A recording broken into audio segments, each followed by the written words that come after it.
I wanted to ask them, I always forget by the time the meeting's over, like, have you ever taken classes for like, speed reading or something?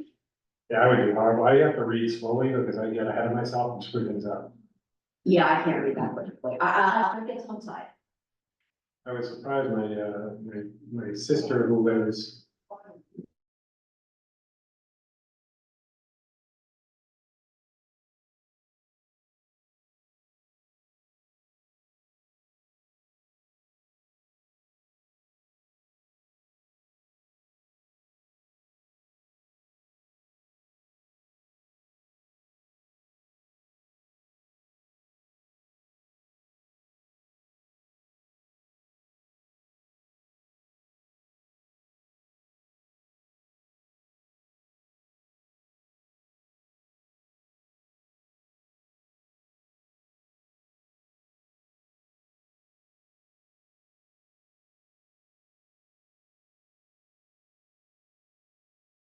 Meetings are being held in person at the meeting hall, on the second floor of Bernardsville Municipal Building at 166 Minebrook Road. Members of the public will offer comments and or ask questions.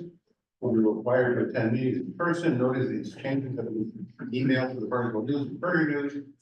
Posting a copy of the bulletin board Borough Home, Borough website by filing a copy of the municipal clerk all on March 13, 2024. It's the attention of the board that meeting any matter past 11 p.m. Regular special meeting of the board. Unless the motion is passed by the members that are present to extend to a later specified cutoff time, the same shall be announced at the opening meetings. Members of the public may participate in meetings at certain designated times, as announced by the board chair. Members of the public will be permitted to address applicants and their experts, ask questions, and or make comments as appropriate. Once invited to do so, any hearing conducted by the board is a quasi-judicial proceeding. Any questions or comments on limited issues that are relevant to the board may legally consider reaching a decision to form appropriate to future hearing must be maintained at all times. Roll call, please. Yes, Mr. Chairman. Mr. Delarusso is absent. Mr. Greenbaum, Here. Ms. Kramer is absent.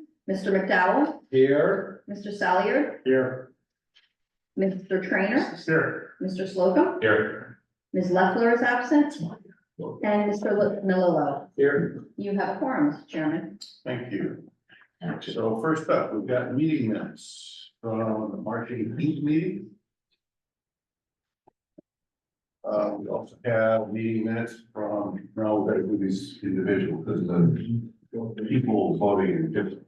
Okay, so the 18th meeting, March 18th. Are there any additions or corrections?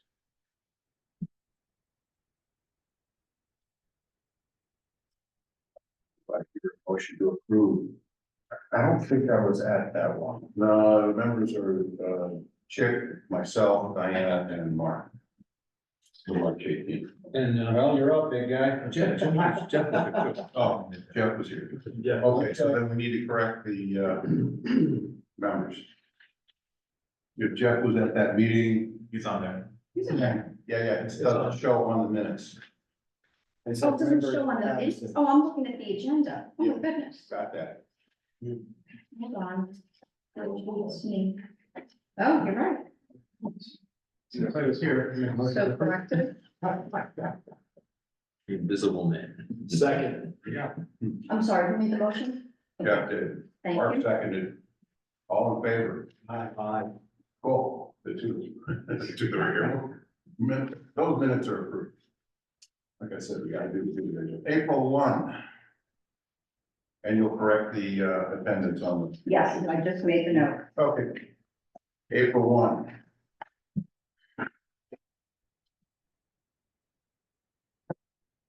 Additions or corrections?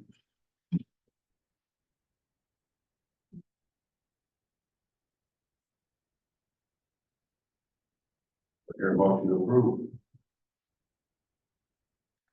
Jeff. Sure. We can go first. Second. All in favor? Aye. Aye. Cool. Approved. April 15th. Are there any additions or corrections? I thought it was small. I'll make a motion to approve. Second. All in favor? Aye. Cool, we got a bunch of that. Minutes approved. Okay. Now we go to resolutions. application number 23-05. Which one is this? We got 5, 6, and 7. This one is the Hager application. 305. Thank you. Bridge. Whereas an application for conventional variance approval has been filed by Rachel Hager, appearing to have designated the applicant to the Board of Borough of Bernardsville, Maine Board of Justice, Board, for property located at 17 Alcott Lane, Bernardsville, New Jersey, more specifically known as Block 36. Lot 3 of the tax map of the Borough of Bernardsville, the Borough of Somerset County, New Jersey, was said use being a permitted use in the R2 residential zone district. Whereas a public hearing was held before the board on April 15, 2024, with regard to this application, whereas the board has heard the testimony and evidence presented by the applicant, witnesses, consultants, and the public having had full opportunity to participate, file an affidavit of proof of publication, and notice the hearing was given as required by NJSA 44-12, and whereas the complete application was filed, the fees required by ordinance was paid, and otherwise appears that the jurisdiction and power of the board had been properly invoked and exercised. And now therefore be it resolved, zoning board of adjustment of the Borough of Bernardsville, County, Somerset, State of New Jersey, on the 3rd day of June 2024, made the following findings and conclusions regarding the application. One, the applicant provided adequate notice of the application of the hearing in accordance with statute. 2, the applicant was represented by Ethan Pincus, Esquire. 3, initially the board fully considered and granted the completeness waivers as more specifically set forth in the memorandum of the board planner dated February 14, 2024. In that memorandum, there will be completeness waivers and after considering the same, the board in consultation with the board planner granted the waivers to the application could proceed with public hearing. The applicant understood that if needed, the applicant would provide further information present by the board or the board consultants. 4, based upon the application and attachment, survey, site photographs, architectural plans, letter reports, and our memorandum for the board and borough consultants, and from the testimony and evidence provided at the hearing, it appeared that the applicant is seeking variance relief in order to construct a one-car addition to her single-family dwelling. As previously stated, the subject property is located in the R2 residential zone district, where the current proposed use of the property is permitted. The property is subject to an irregularly shaped parcel located on Alcott Lane, approximately 350 feet north of the intersection with Mine Mountain Road. The property has a frontage of 135 feet on Alcott Lane and containing a lot area of 36,841 square feet, or 0.846 acres. The subject property is located in an area characterized by single-family residential dwellings. The property is currently developed with a single-family residential dwelling with a paver patio area to the rear of the residence. This application proposes an addition to the south side of the existing dwelling for the purpose of adding a single-car garage. The proposed garage will measure 13 by 22 feet in size, or 286 square feet. The dimensional variance requested is with regard to the side yard setback, where 30 feet is required, and where the proposed garage addition will have a side yard setback of 27 feet. Evan Pincus, Esquire, the attorney for the applicant, briefly addressed the board to discuss the applicant is seeking side yard setback relief for the construction of a single car garage. The required setback on the side of the property is required proposed 30 feet, however, the applicant is requesting 27 feet. Mr. Pincus also indicated that there is an existing front yard setback in the single family house where 75 feet is required and where a setback of 60.7 feet exists. It was indicated that this deficiency will not be aggravated if the board approves the requested side yard setback. Michael Seidner, a licensed engineer, testified on behalf of the application. Mr. Seidner discussed with the board the proposed plan for the single car garage to be located in the southwesterly corner of the existing dwelling. Further indicated that to accommodate the new garage, existing paved driveway will need to be expanded to properly and safely access the garage itself. The witness indicated that the subject property was irregularly shaped, and because of the oddly shaped side yard at the southwesterly corner, side yard setback variance would be needed for the proposed garage to be constructed. The witness stated that the proposed location for the garage was the only logical and practical one, and moving the garage back along the side of the house would not be practical, and that the kitchen window would be covered and there would be no visibility. Regarding the impervious coverage, the witness stated that 7,350 square feet is permitted on this property, and the proposed impervious coverage would be 5,180 square feet. In essence, Mr. Seidner offered his opinion that there was no other practical way to build a garage on this property other than that proposed location, and any different configuration would result in a roof that was different than what now exists, and which would be unattractive.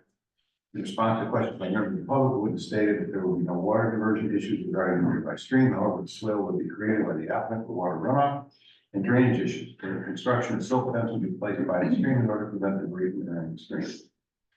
Rachel Hagar, the owner of the subject property, and the applicant briefly testified regarding the plan. Ms. Hagar described the single car garage that she's proposing and stated to the board that the area of her property where the garage is proposed was not very visible to the public given the trees that surround the property.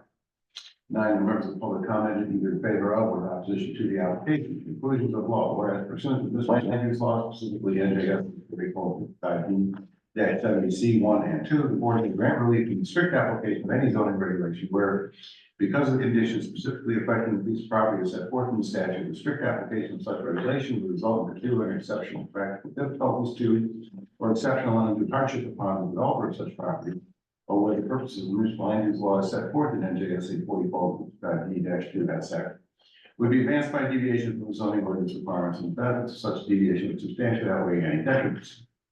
Based upon testimony evidence presented, the board finds that the applicant has met the requirements of the grant and variance relief for side yard setback. Proposed garage where 30 feet is required and 27 feet is proposed. Plan for the garage appears appropriate, reasonable, and attractive. The variance request is de minimis in nature, and the proposed location for the garage is logical given the fact that any modification of the location will result in preventing window visibility from the existing kitchen. The design for the project is attractive and will be a very positive addition to the subject property, whereas in order to grant conventional variance with the NJSA 44-D-70 requires that no variance or other relief may be granted without showing that such variance or other relief can be granted without substantial detriment to the public good. The only intent purpose of the master plan and zoning ordinance in regard to the board.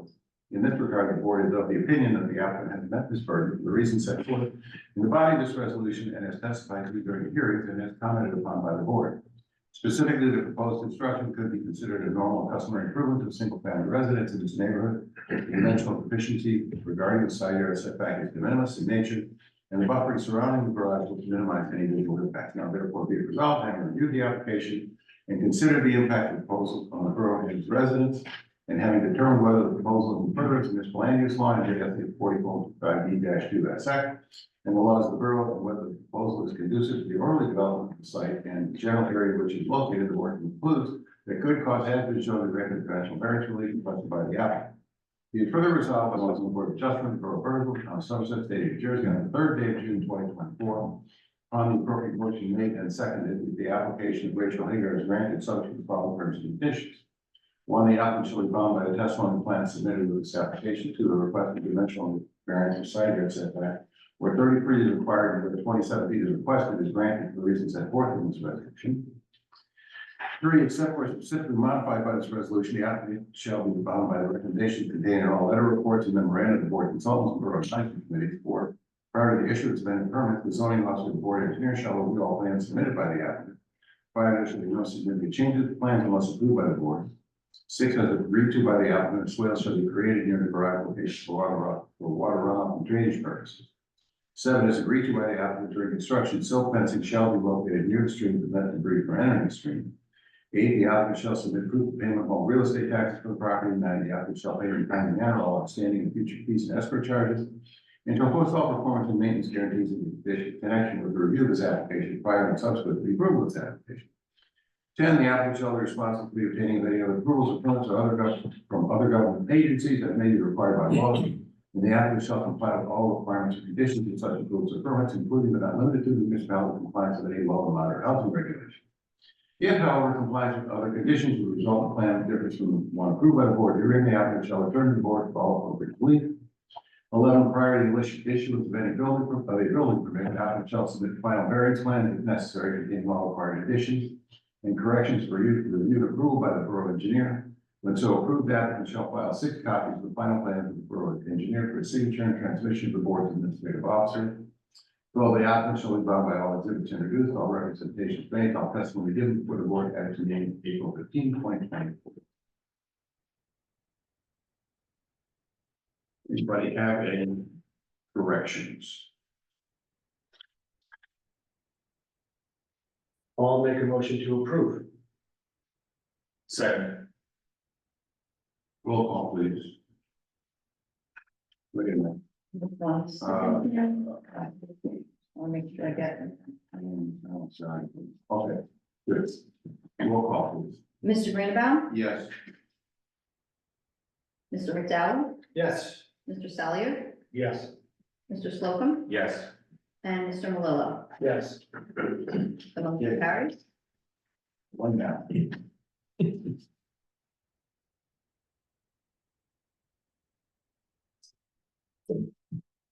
Yeah. Okay.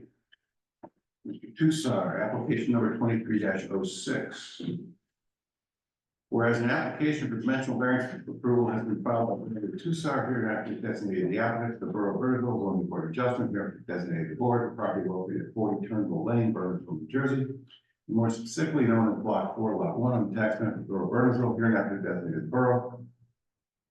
Somerset County, New Jersey, was said use to be permitted use to be found in 110 residential zone district. And whereas a public hearing was held before the board on April 1, 2024 with regard to its application, and whereas the board has heard the testimony and evidence presented by the applicant, witnesses, consultants, and with the public having had a full opportunity to participate. And whereas the applicant has filed an affidavit of proof that publication and notice the hearing was given as required by NJSA 40:12, and whereas a complete application has been filed, fees required by ordinance paid. And otherwise appears the jurisdiction and power of the board have been properly invoked and exercised, and now therefore be resolved, the zoning board of adjustment for Bernardsville County, Somerset State, New Jersey, on the 3rd day of June 2024, made the following findings and conclusions with regard to the application. 1, the applicant provided adequate notice of the application in the hearing in accordance with statute. 2, the applicant himself determines the application. 3, based upon the application and attachments, variance plans, survey, floor plans, architecture plans, aerial photographs, letter reports and/or memorandum from board and borough consultants, and from testimony and evidence presented at the hearing, provided at the hearing. It would appear that the applicant is seeking a variance relief in order to demolish an existing barn/stable and construct a new structure on the existing foundation.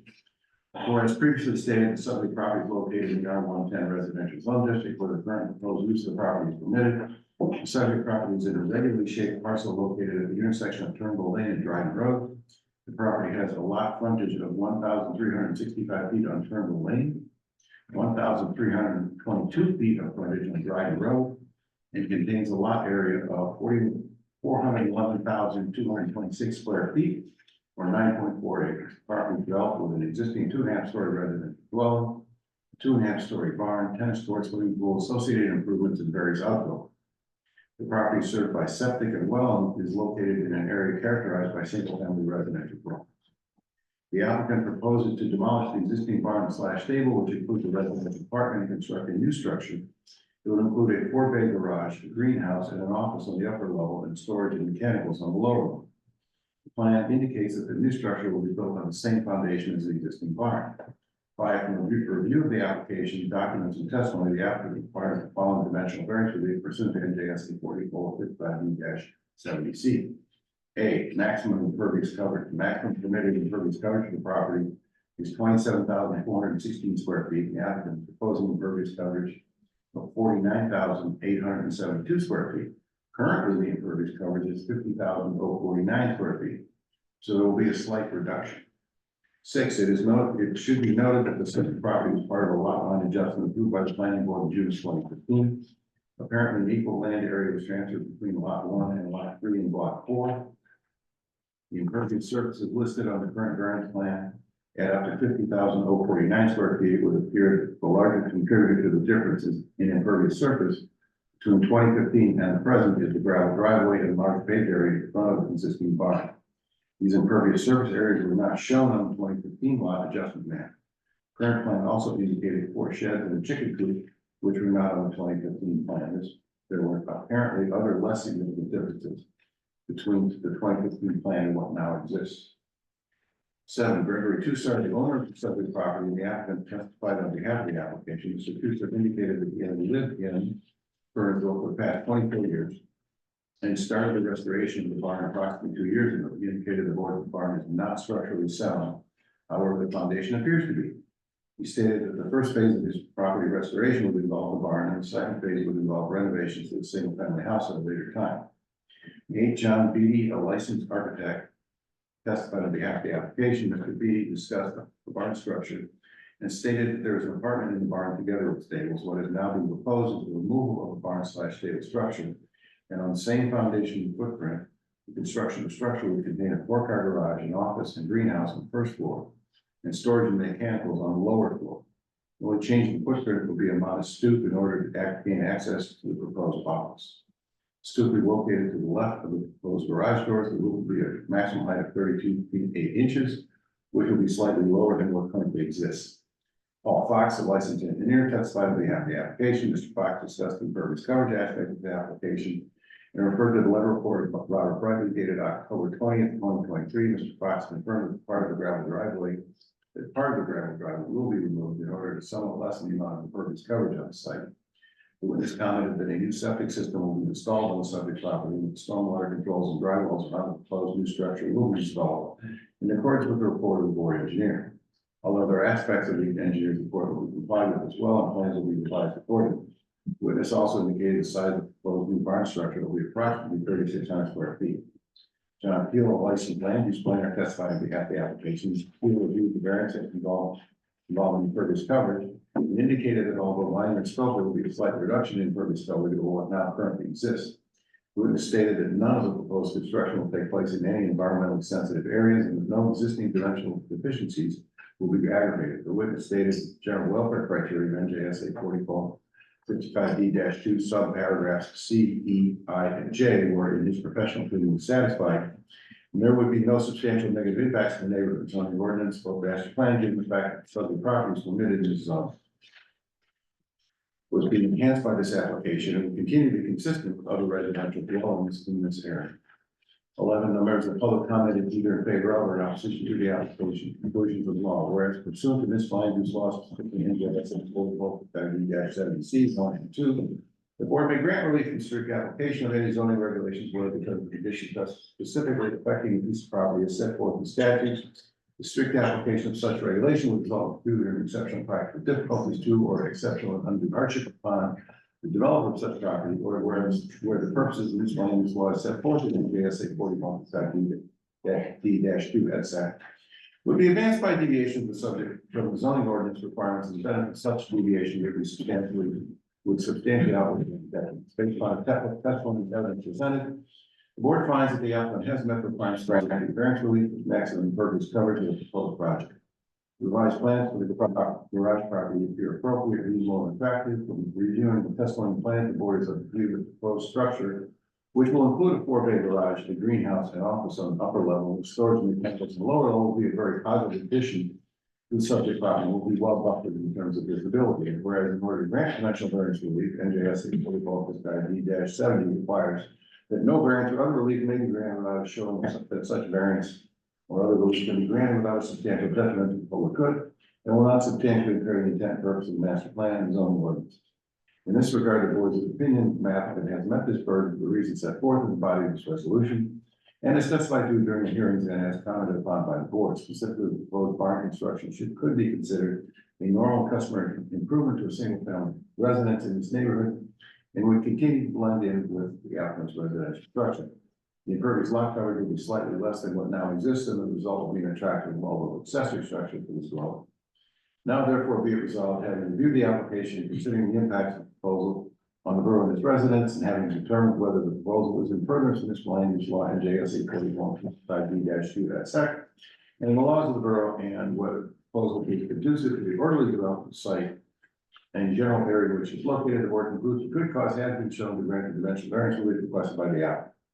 Be further resolved by the zoning board of adjustment of the Borough of Bernardsville, County of Somerset, State of New Jersey, on the 3rd day of June 2024, upon the appropriate motion made and seconded, that the application of Gregory Tussar is granted subject to following terms and conditions. 1, the applicant shall be bound by the testimony and plan submitted with the application with this application. However, and that the plans need to be revised pursuant to the recommendation and comments of the board and the board consultants, same shall be properly completed and submitted to the board. 2, the requested dimensional variance from maximum impervious coverage is granted for the reasons set forth in this resolution. 3, except where specifically modified in this resolution, the applicant shall be bound by the recommendations made in all letter reports and memorandums of board consultants and borough advisory committees. 4, prior to the issuance of any permits to the zoning officer and board engineer, the zoning officer and board engineer shall review all plans submitted by the applicant. 5, there shall be no significant changes to the plans unless approved by the board. 6, as agreed to by the applicant, a portion of the existing gravel driveway, approximately 30 square feet, shall be removed and remain impervious. With regard to 7, with regard to the revised plans, these plans shall incorporate all the comments as set forth in the letter report of the board engineer dated October 30, 2023, including the specifics of stormwater controls and driveway. 8, the applicant shall submit the payment of all real estate taxes to the property. 9, the applicant shall pay in a timely manner all outstanding and future fees and escrow charges, and shall post all performance and maintenance guarantees in connection to review this application prior and subsequent to the approval of this application. 10, the applicant shall be responsible for the obtaining of any other approvals or permits from other governmental agencies as may be required by law. And the applicant shall comply with all requirements or conditions such approvals or permits, including but not limited to, the municipality complies with any low and moderate housing regulations. If, however, compliance with any other conditions will result in a plan that differs from the one approved by the board herein, the applicant shall return to the board for all appropriate relief. 11, prior to the issuance of a building permit, the applicant shall submit final variance plan if necessary, containing all required additions and corrections for review and approval by the borough engineer. When so approved, the applicant shall file 6 copies of final plans with the borough engineer for his signature and transmission to the board's administrative officer. 12, the applicant shall be found by all exhibits introduced, all representations made, and all testimony given before the board at its meeting on April 1, 2020. Any corrections to the resolution? There were a few, you probably didn't see it, it was the end of the day, an email came in from Paul Fox. He had just a few corrections to some of the numbers Okay. in the I previous. didn't see it. Yeah, I didn't see that. Do you have them, yeah? I didn't print it because I wasn't at the office when it came in. And you sent it to everybody or just to you? No, he sent it just to me, but I sent it to you and to Lou. I was out of the office when she sent it, so you probably have it. I may have. May have. If not, I do, and I can. They were actually all on page 2, paragraphs 4, 5, and 6. My guess is the obvious coverage. In paragraph 4, he said the frontage on Dryden Road is 464 feet. Okay. Paragraph 4. That also Bob's report to normal, pretty accurate. And then paragraph 5, he said the proposed impervious is 41,390 square feet, and the existing impervious coverage is 48,450 square feet. Well, I always send these to Bob, right? I know, And Bob, I know he corrected one of them, but if Bob doesn't correct, and he's a fanatic for those numbers. I know. If he didn't correct it, unless he and Paul work it out, I'm not gonna recommend we change it. Yeah, let's table Bob would have, well, we can adopt it. Subject to, and if there's any changes, I think it'll be minor. I mean, it doesn't affect. I mean, I don't see how Bob was. Oh, he How many did copy Bob on this, He did? yeah. But again, it it. was 8,000 square feet off. the end of the day. And the lot frontage on Dryden, he said was 400 something? 464, Bob had 1322. I don't, so that's a big difference. I don't get that. And I don't have the plans in front of me, The so I. first one was 20% off, so those are chunky. Yeah, and the impervious coverage is a big deal. Because that's the only variance that's being asked for in this area. Correct. So, then we need to confirm those with Bob.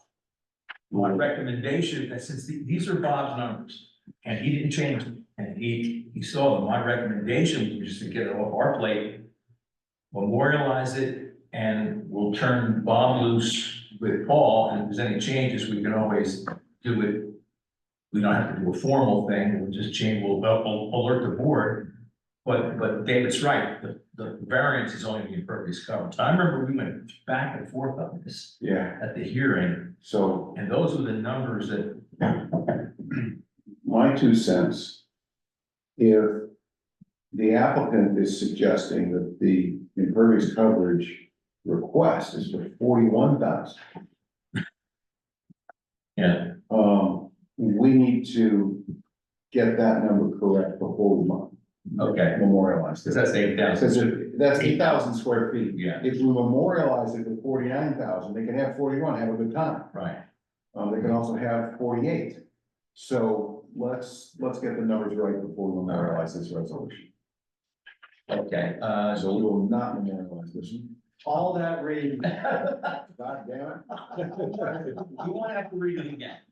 Can you reach out to Bob, and I can probably do it tomorrow, just to say, and Yeah, here's the numbers. Yep, I'm sure he has 12 boxes changes. he does, but yeah, I'll follow up. Yeah, because I did not get your email. I did get Ed's.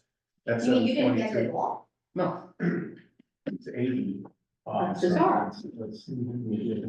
Yeah, no, I did not receive your email. And I don't have a second. Oh, it's not all saying. Okay, Okay, so that one we're gonna well, table. Bob is tenacious about it. Yeah, because you should have marked up the card application. He went the, you know, look at the numbers. So. All that reading and, yeah, You've done it. okay, so Were there any last minute emails on this one? No, Okay, well, yes, I don't know if you saw Bob Mucka. I did, I wasn't here for that meeting, so I'll just stop my go visiting. Sure. So it's, Mr. Malone and Mr. Salyer that can vote on this one beside me. All right. So we have application number 23-07. Whereas an application for dimensional variance approval has been filed by Sanchez and Rebecca Gillard, here in after sending the applicant, the Borough of Bernardsville, zoning board of adjustment, here in after designated board. The property located at 70 Post Kennel Road, Burnsville, New Jersey, and more specifically known as block 28, lot 2. That was one of the markups on the tax map of the Borough of Bernardsville, here and after designated the borough. Somerset County, New Jersey, the said use being permitted use in the R1 single family zone district. Whereas the public a public hearing was held before the board on March 18, 2024, regarding this application. Whereas the board has heard the testimony and evidence presented by the applicant, witnesses, test consultants. And with the public having had a full opportunity to participate, and whereas the applicant has filed an affidavit of proof that publication notice and hearing was given as required by NJSA 12, and whereas a complete application has been filed, the fees required by ordinance have been paid, and it otherwise appears the jurisdiction powers of the board have been properly invoked and exercised.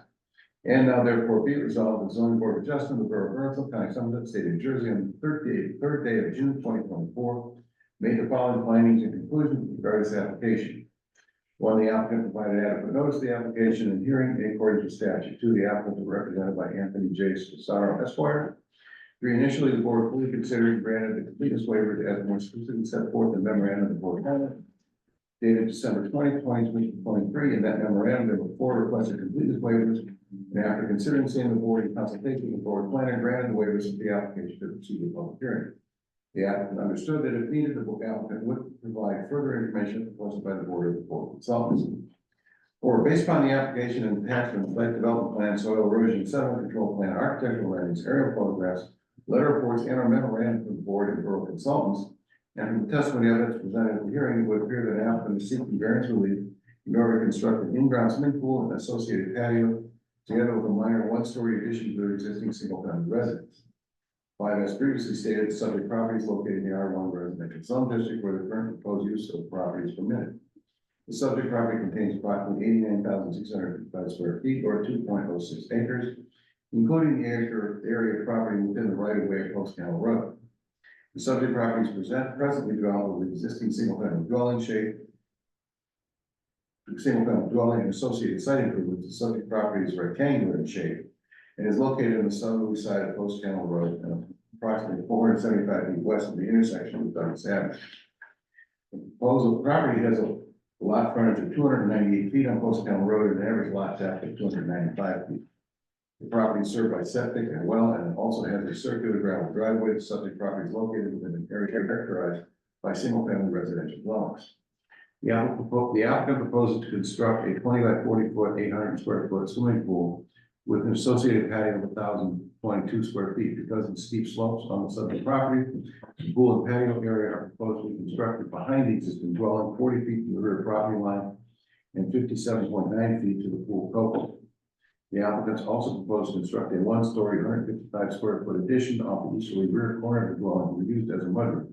The sewer will replace an existing porch. Further, as part of the proposed development, the applicant proposed to remove approximately 559 square feet from the existing gravel drive. Due to the existing slopes and impact of the property, retaining walls are also proposed that include a 2-foot high boulder wall with a length of 40 feet along the rear of the property line and a proposed interlocking wall along the easterly edge of the proposed pool.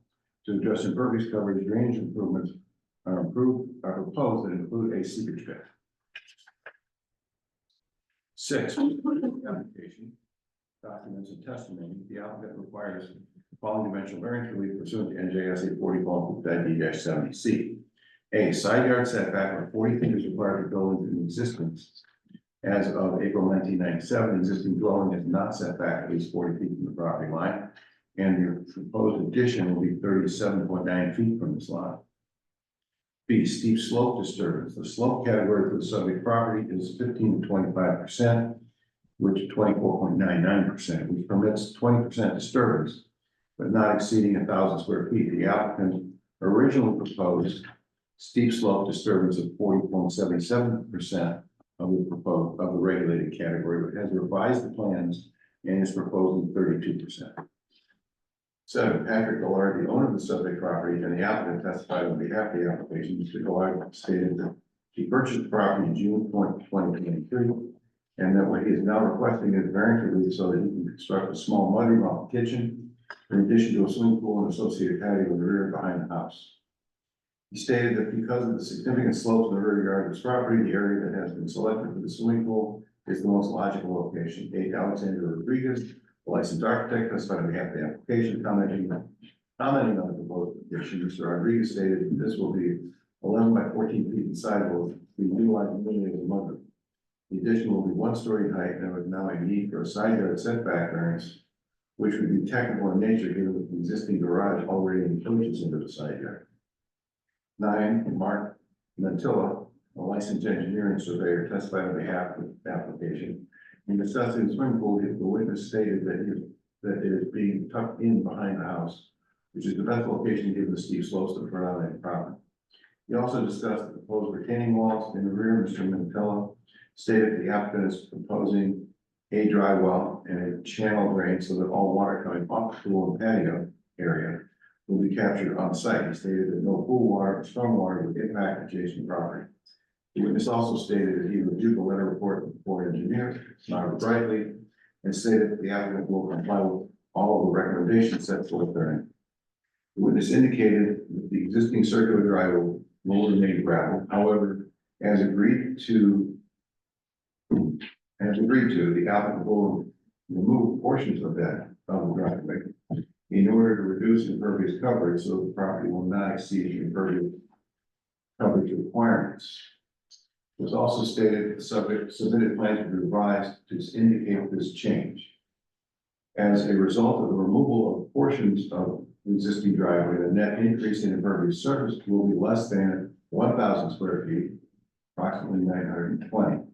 And therefore, the project is determined to be exempt from the stormwater management ordinance. Finally, Mr. Mantilla indicated that the colorized renderings of the swimming pool and pool area that was submitted to the board represents precisely what will be built in the event that this application is approved. So it was approved. Yes. This would include the pool apron, retaining walls, and landscape. Tenant Frank Banish, a licensed land use planner, testified on behalf of the application in reference to his previously submitted memorandum dated March 15, 2024. Relying on the submitted memorandum, Mr. Banish stated that in his opinion, both positive and negative criteria that the law requires for the granting of dimensional variance relief has been satisfied in this case. Witness also commented that there were certain existing dimensional deficiencies that would not be aggravated if the board approves this application. With regard to the proposed variances, however, Mr. Banish was of the opinion that this application would result in enhancement to the subject property and that the proposed pool area would be elegant. He stated that the property perimeter is heavily wooded and would minimize any visual impacts. The proposed drainage plans were adequate for the proposed use, and there was no further need for an impervious coverage variance, and that the applicant was going to remove enough gravel on the property to bring the impervious coverage into compliance with the ordinance. The witness also stated that in his opinion, the proposed location for the pool is the best and most logical that could be achieved given the slopes of the property. The proposed location of the pool had minimal slope impact. Further, in the opinion of Mr. Banish, the requested variances for the proposed house and addition and swimming pool were appropriately placed into consideration of the existing home site arrangement and the building floor plan. Further, seasonal aquatic exercise will promote the health of the users utilizing the swimming pool. There will be no change to the availability of light, air, and open space to the left. There will be no significant change in physical form of the buildings on site. Additionally, the witness comment considered that the pool and proposed mudroom as residential accessory uses permitted in this residential district, and that a desirable visual impact and visual environment will be promoted through creative development techniques and good civic design and arrangements further develop the benefits of the proposed application to far away any potential detriments in the opinion of the witness. 11, the Lord commented either in favor of or opposite to the application. Conclusions of law, whereas pursuant to Connecticut land use law, specifically NJSA 44-70C, partial 1 and 2, the board may grant relief from the strict application of any zoning regulations where, because of its conditions specifically affecting a piece of property as set forth in statute, the strict application of such regulation would result in 2, an exceptional practical difficulties, 2, or exceptional undue hardship upon the developer of such property, or where the purpose of this land use law is set forth in NJSA 44-70-2 and second will be advanced by a deviation from zoning ordinance requirements and the benefits of such deviation is substantially outweighed the detriments. Based upon the testimony evidence presented, the board finds that the applicant has met the requirement for granting variance relief for a side yard setback where 40 feet is required and where 37.9 feet is proposed, and for steep slope disturbance where a maximum of 20% disturbance is permitted and where the applicant is proposing 32% of the regulated category. This application for a mudroom and swimming pool area, including a pool apron, retaining walls, and landscaping, appears appropriate, reasonable, and attractive. From reviewing the application and testimony, the board has reviewed that what's proposed are very positive additions of the property and will be in keeping with the characteristics of the surrounding area. Whereas in order to grant dimensional variance relief, NJSA 44-70, no variance from other relief may be granted without showing that such variance of other relief can be granted without substantial detriment on the good and will not substantially impair the intent purpose of the plan and zoning ordinance. In this regard, the board of opinion the applicant has met the reasons set forth in body of resolution as testified in the hearings and as commented upon by the board. Specifically, the proposed mudroom and swimming pool area could be considered a normal and customary improvement to a single family residential structure which would be blended into the applicant's house. The dimensional deficiencies on a lot of this side, significant slopes and regional proposed landscaping, and the retaining walls around the swimming pool are attractive will result in improvements to the subject property. Now therefore be resolved, having reviewed the application and consider the impact of the proposal on the Borough and its residences, and having determined whether the proposal is in furtherance of this land use law and NJSA 44-5-2 as second the law of the borough, and whether the proposal is conducive to the orderly development of the site in the general area which is located, the board concludes the good cause has been shown to grant the dimensional variance relief as spotted out.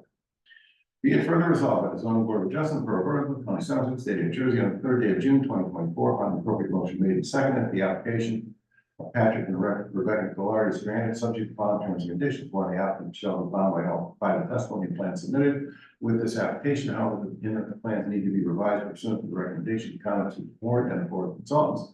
Same shall be promptly completed and submitted to the board. 2, the requested dimensional variances for side yard setback and steep slope disturbance are granted for the reasons set forth in this resolution.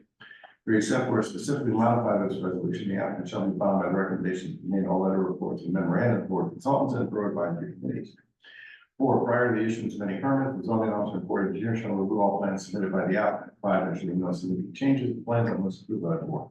6, although the existing gravel driveway shall be gravel, the applicant shall reduce the gravel area in order to comply with the maximum impervious coverage requirements of the zone.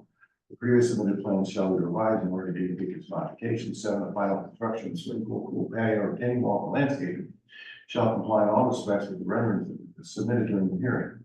8, as agreed to by the applicant, there shall be a water collecting channel drain located on the northwest side of the swimming pool, and surface runoff from patio will be directed away from adjacent property. 9, the applicant shall submit proof of payment of all real estate taxes for the property. 10, the applicant shall pay in a timely manner all outstanding and future fees and escrows, and shall post all performance and maintenance guarantees in connection with the review of this application prior and subsequent to the approval of this application. 11, the applicant shall be responsible for the obtaining of any other approvals or permits from other government agencies that things required by law, and the applicant shall comply with all requirements or conditions of such rules or permits, including but not limited to this compliance with any local moderate housing regulations. If, however, Compliance with other conditions of the development plan that differs from one approved by the board herein, the applicant shall appear to the board call for relief. Prior to the issuance of a building permit, the applicant shall submit final variance plans if necessary containing all required conditions and corrections for review and approval by the borough engineer. If so approved, applicant should file 6 copies of final plans with the borough engineer or his signature and transmission to the board's administrative officer. 13, the applicant shall be bound by all exhibits introduced. A representation is made by all testimony given before the board as to the date of March 18, 2024. So I read the copy that Bob had marked up. Are there any other modifications? Do I hear a motion to approve the resolution? I wasn't here. No, Ed or Mark? No, Jeff. I'm sorry, Jeff. Motion to approve. A second. Okay. Jeff will, Mark seconded, roll call vote, please. I'm sorry, who, Jeff moved it, okay, Mark seconded. Now we get the roll. Mr. Greenabouw, Yes. Mr. Sellier, Yes. and Mr. Malillo. Yes. Motion carries. Okay. So next up, paying bills.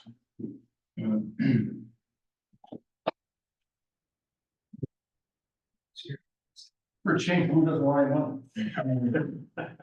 I've seen the light, right? I've seen. Then I'll make a motion to pay the bills. Before he changes his mind. Usually Diana says, I make a motion except for Brook. Is there a second? Second. Roll call, please. Mr. Greenabouw, Yes. Mr. McDowell, Yes. Mr. Sellier, Yes. Mr. Trainer, Yes. Mr. Slocum, Yes. and Mr. Malillo. Yes. The motion carries. Cool. All right, so we have 2 pending applications. The Pines Real Estate, which is still pending. Lord knows when they're gonna wake up and what we're gonna see when they do. And the other one, is, that's still pending is the estate of Brook Richmond. The Meadowbrook Farm property. And subdivision for that. And I assume that John is still reviewing that. Yes, Okay. and I checked in with him last week on it and then again later this afternoon. I thought I was gonna have something today, but I didn't get it, Okay. unless it comes this evening.